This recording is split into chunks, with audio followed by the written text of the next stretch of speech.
Hello, everyone, and thank you for tuning in to our channel. My name is Anya, and on this channel, we discuss manhwa and manga.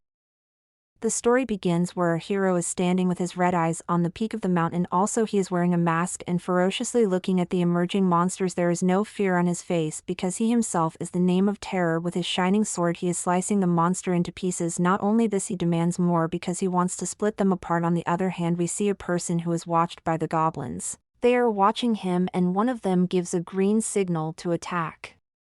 After getting the signal, they strike on him, and this man is scared enough to death. When one of them is about to digest this man, suddenly an arrow throws this goblin away from this person. Now he takes a relief of breath because a warrior has arrived who will not let these goblins go easily. They swing their sword and cut them into pieces, but they are prepared because a single goblin means there are many. Luckily, warriors also are great in number and knock these goblins down with archery and swords.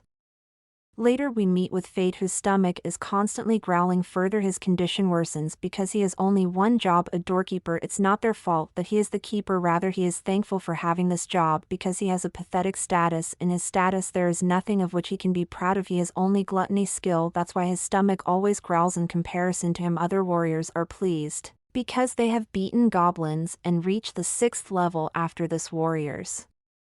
Notice knights arriving, so they become silent with their fear. Just then Orange falls on the Hot's feet and the owner of the fruit apologizes by bowing before him. However, Hato ignores his shame and kicks him for ruining his shoes. Still, his anger doesn't chill out and he threatens to head off if he dares to humiliate the knight. Before this matter becomes serious, Raphael asks them to leave this trivial matter and they move ahead. Remnant warriors are considering Lady Roxy, who is a knight, but her personality is different from theirs. As they approach the castle, they look at Fate, who is their toy, and they beat him viciously and make fun of him. When he is about to pick up the money that is his pay, Hato crumples his hand. Hato kicks his stomach and he cannot do anything except tolerate it. Unfortunately, his stomach starts growling and Hato starts kicking him by considering him a monster. Hto hits him in the face with his shoes in order to teach him lessons and instill discipline before things get out of hand. Roxy arrives and teaches them about the Holy Knight's job. She tells them that they are not here to torture people but rather they should protect them. However, their nature is different from hers and they don't listen to her at all. As a result, they leave from here, and Roxy takes pity on him. She cleans up his face with her handkerchief and wants to do something for him.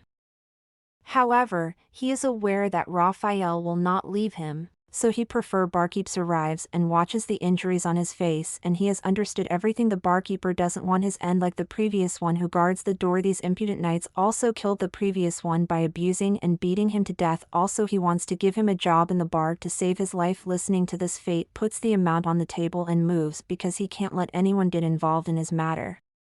Going back, he is hoping to have extraordinary skills that others can add. One thief is moving toward Fate by saving his life from Roxy. Seeing him, Fate decides to run away, but he can't put her faith in him. By quitting the job, she hands him over to him, so he has decided to confront him. By casting a glance, he realizes the thief is already injured. So that he can defeat him, he turns a spear to him that penetrates his body, and the thief dies on the spot. As soon as thief dies, something pops up before him and gluttony is activated. As a result, his status has been boosted and telepathy skills have been added to his status. For a moment, Fate is shunned by what is happening with him. He is still trapped in the sentence. Gluttony is activated. Just then Roxy arrives and looks at the thief's dead body. She is worried about him and glad to watch him safe and but Fate is still shocked because he can hear the inner voice of Roxy. As everything is fine, she decides to report this matter to her superiors. And Fate asks her to take all the credit because if Raphael gets known, he will not leave him. It is an eye-opening opportunity for him because his future with the Hart family is bright and he can survive the death of the dog. Right now, he is not upset about the duty he performs here, but Roxy clears his doubts by saying the knight must keep an eye on the door. Therefore, Roxy knows he is not saying wrong, but she can't take credit because Fate is the one who has killed this thief. As a gesture of gratitude, she asks him to join the Hart family instead of. Hearing this, he nods his head in assent and a grin breaks out across his face. He is in the shabby place that Fate is seated and thinking about what has happened with him before he is shunned when he checks his status because his skills have increased. Also, the number is also increased, which is no less than a miracle. With this power and changes in his body, he is able to defeat the monsters. Before this, he had resolved not to share this secret. Fate has been employed in the royal capital for 5 years, but his savings amount to little more than these coins, which is a reflection of how unhappy his life was in the royal capital. Putting everything else aside, he utilizes his identification abilities to choose the most effective sword. He touches swords, but most of them are trash, but one of them looks dirty and ruined like his condition, but he talks with him and is amazed and is assured that he has called him soon again. The sword orders him to buy the Greed a one-handed sword because it can be valuable for him. By listening to the sword's opinion, he has bought the sword and is set on a journey happily. Apart from this, Millie is trying to provoke Raphael into teaching Roxy a lesson. Millie doesn't take him seriously and begins giggling. On the other hand, Greed is relieved since he now knows how to correctly pronounce Fate's name. They are now in the Red Alert region, which is where Goblin may be located. Greed detected the threat and warned him about the presence of the Goblin just as he was looking for his prey. Fate doesn't need to wait longer because Goblin suddenly appears to halt him, but Fate is already prepared and chops him with a single move of the sword. At the same time, a sentence pops up before him saying that Gluttony skill has activated. Through this, his power has been boosted. Interestingly, it's not end, because hundreds more goblins are on their way to die one after another. After he has finished getting rid of all of the goblins, he will check his status once again. The identical statement will display each time he removes a goblin. He is in for yet another surprise because not only have his abilities increased, but so have his talents, and although he is now unable to comprehend what is taking place with him, he has Greed on his side to help him work through his problems.